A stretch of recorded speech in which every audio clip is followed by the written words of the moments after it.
absolutely destroys Jimmy Kimmel's gun control rant. Jimmy Kimmel is a liberal puppet that doesn't do anything in the interest of Americans, just in the interest of Soros. Conservative editor Ben Shapiro called him out on his monologue about the Las Vegas shooting. Kimmel did the typical fake crying and the attacking of the Second Amendment. Advertisement. Conservative editor Ben Shapiro destroyed Kimmel's inaccurate, whiny monologue on Monday night. During that monologue, he went after the GOP so they will attack the Second Amendment. He responded by trying to force action instead of praying and honoring the victims. Ben Shapiro is a typical destroyer of liberals, so seeing what he did to Kimmel is no surprise to those of us that follow Ben Shapiro on Twitter. You can follow him at Ben Shapiro. He is also the editor-in-chief of the Daily Wire who brought us this story, to begin with. Shapiro simply rolled the tape of Kimmel and paused intermittently to fiercely decimate Kimmel's rant. In the end, Shapiro returned to one of his key perspectives, that judgments based on feelings rather than facts and reason are a recipe for disaster. The video will be posted below because it is certainly one of the better videos you'll watch. Advertisement. Shapiro tends to bring facts and not rhetoric. While Shapiro was never a Trump supporter necessarily, he has been supporting the president like any good American because he too wants to make America great again. I'll give you a few tweets from Ben so you can see some of his opinions. What do you think about this?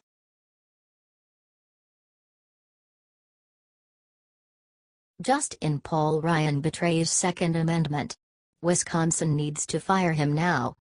The Conservative Tribune outed the fact that Paul Ryan betrays us again. Yes, again. He just can't stop serving the globalists. Paul Ryan betrays us on the regular basis, but he just betrayed the Second Amendment by dismissing a bill that would make it easier for legal gun owners to buy suppressors. He works for the left and the globalists. How much of a cuck is he? Advertisement.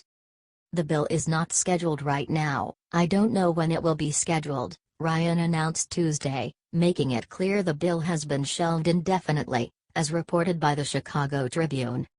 Ryan gave this statement only 2 days after a psychopath shot up a country concert in Las Vegas from across the street. There are still a lot of questions about this attack. His comments came just a day after one of his Democratic masters, Hillary Clinton, said she didn't want to politicize the tragedy and then proceeded to politicize the deaths of a lot of people. Honestly, Sportsmen's Heritage and Recreational Enhancement Act was never scheduled for a vote this week, as noted by Katie Pavley of Town Hall. The issue is because of Ryan's clear signal that he doesn't plan on trying to put the bill up for a vote, especially not anytime soon. He serves his liberal overlords far too often.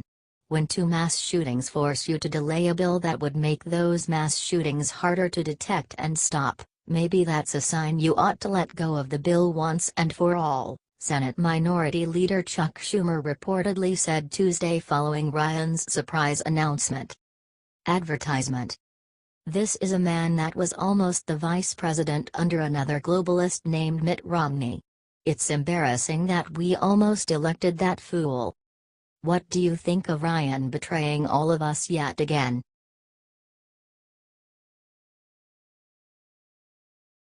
San Juan mayor wears her nasty insult to Trump in Univision interview with Jorge Ramos. San Juan Mayor Carmen Yulín Cruz strikes again, according to Free Beacon.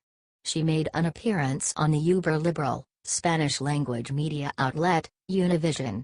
She was ready to levy her criticism of the federal government and more specifically President Donald Trump. Apparently, wearing a shirt with the word nasty emblazoned on her shirt was a vicious shot towards Trump. He called out the San Juan mayor for being nasty to him after she applauded himself and FEMA in their response to Hurricane Maria just over a week ago. When asked by host Jorge Ramos what the significance of her nasty shirt was, the mayor said it was a reference to Trump referring to her as a nasty mayor. The interview was posted Wednesday to Univision's Al Punto Twitter account. She went on to claim that Trump was the one who is nasty. When someone is bothered by someone claiming lack water for drinking, lack of medicine for the sick, and lack of food for the hungry, that person has problems too deep to be explained in an interview, Cruz said in Spanish. What is really nasty is that anyone would turn their back on the Puerto Rican people. Trump called her and her poor leadership in a tweet because of her hypocrisy. She is the only one of 78 mayors in Puerto Rico to criticize his response. She was also standing in front of the aide while she called out his lack of help and aid. Those attacks came after Cruz said, "Mr. Trump, I am begging you to take charge and save lives, if not, the world will see how we are treated not as second-class citizens but as animals that can be disposed of. Enough is enough." When Trump visited Puerto Rico, she told him, "Sir, it's all about saving lives. It's not about politics." Then she wore a shirt bearing the word Trump used to describe how Democrats told Cruz to treat him during an interview on Univision. Cruz appeared to be wearing the same shirt in an interview on MSNBC that aired Tuesday night, but it was covered by a windbreaker. What do you think about all of this stupidity from Cruz?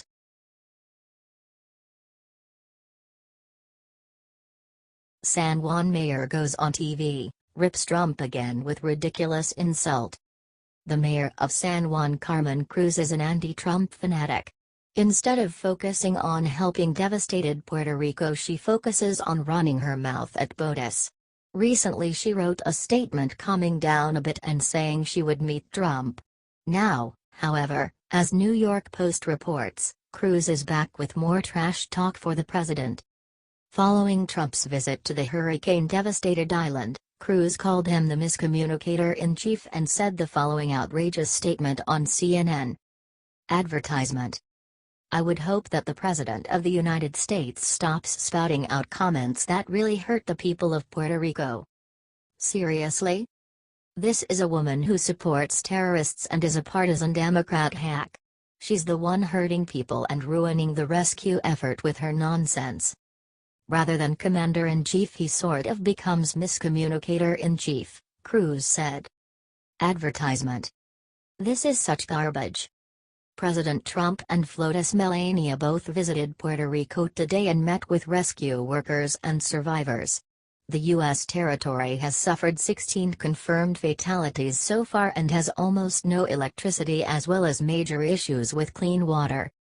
According to Cruz, her meeting with the president was productive, but she said he's a miscommunicator?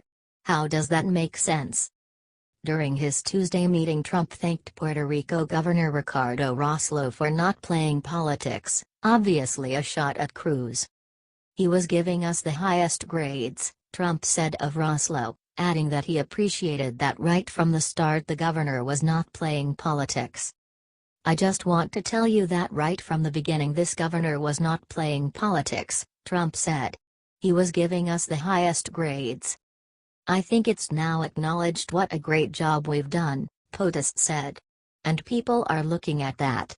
In Texas and in Florida, we get an A+. I think we've done just as good in Puerto Rico, and it's actually a much tougher situation, whether it's her or anybody else. They're all starting to say it, Trump added. Eat that, liberal mayor. What do you think of her continued negativity and insults? Watch.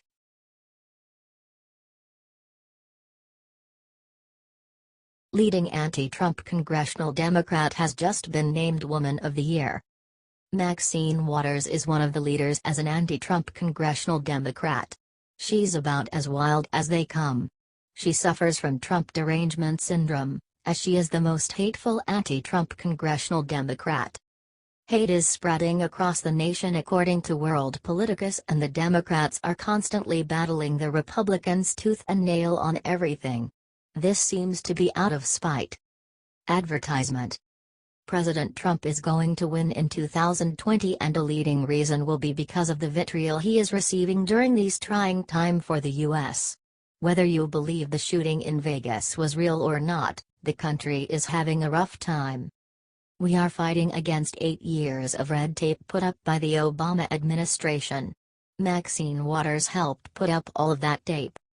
I've long thought that there was a lot of smoke, even fire, and that everything that I have learned about this president, starting with the campaign itself, that people should have understood that there was something terribly wrong with him," Waters said. "As a matter of fact, I have said over and over again, I think he's the most deplorable person I've ever met in my life," she added. Advertisement. Nothing like insulting the President of the United States for no reason at all. But what else should we be expecting from a degenerate like Waters?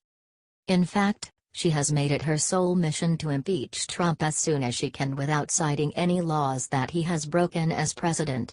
And it looks like those feelings have not changed. This award has no business being in her hands.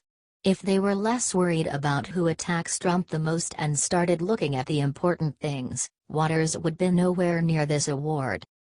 What do you think of Maxine Waters being such a psychotic loser?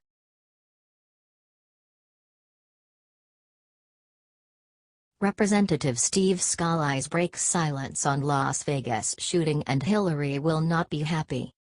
Lol.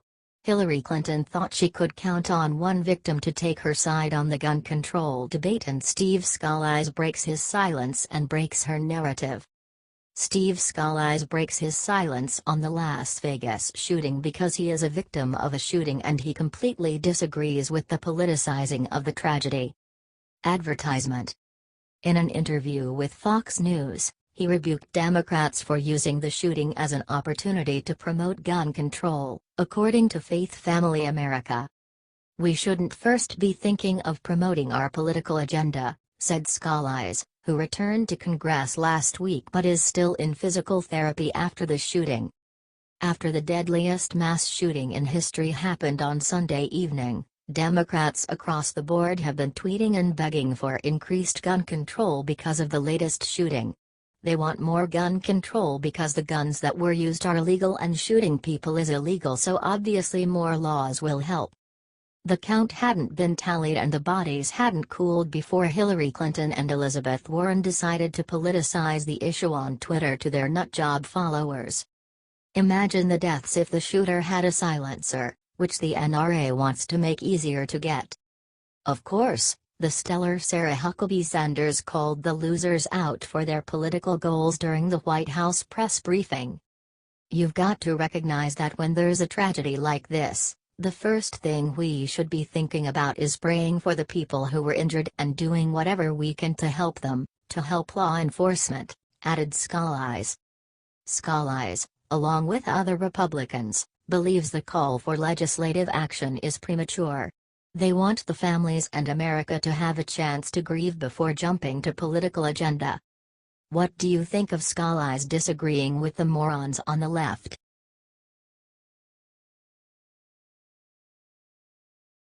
Trump makes Pelosi choke on her caviar with new welfare rule that has freeloaders terrified. Freedom Daily has an important story today about welfare reform and a new decision by President Trump that's going to make Nancy Pelosi choke on her caviar. As we all know, many Americans voted for Trump because he's a business master who knows how to make a deal and win. For too long Washington, D.C., has been run by corrupt Democrats like Pelosi. Now that Trump's in town, it's a new ball game, and he came to hit a lot of home runs. Now he just hit a home run on welfare reform that's going to have Dems and liberals whining for days. After all, the left wing needs to have endless handouts so they can keep America's poor and struggling people dependent. The goal of the Democrats is to keep you in poverty and blaming others. Now Trump is going to take a step that frees people to achieve their full potential. Advertisement. Trump is currently considering an executive order to review low-income assistance programs. It comes ahead of a plan to make massive changes to the welfare system. The EO will ask all agencies to look at existing rules and come up with new ones, especially giving stricter work requirements so welfare recipients are encouraged to get back to work and not just sink into inaction. If you're on food stamps and able-bodied, we need you to go to work, explained White House Office of Management and Budget Director Mick Mulvaney earlier this year about the changes that are coming. Almost 68 million Americans get some form of government assistance. Welfare is taking up a huge amount of the federal budget, so it's important for tax reform and getting rid of Obamacare that welfare gets cut down. What do you think about this story? Are you glad Trump is going to put in stricter rules for getting welfare?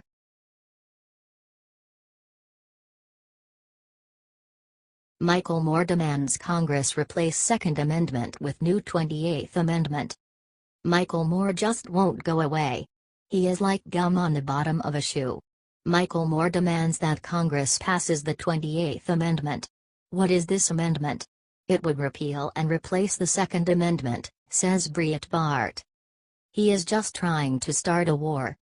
Advertisement.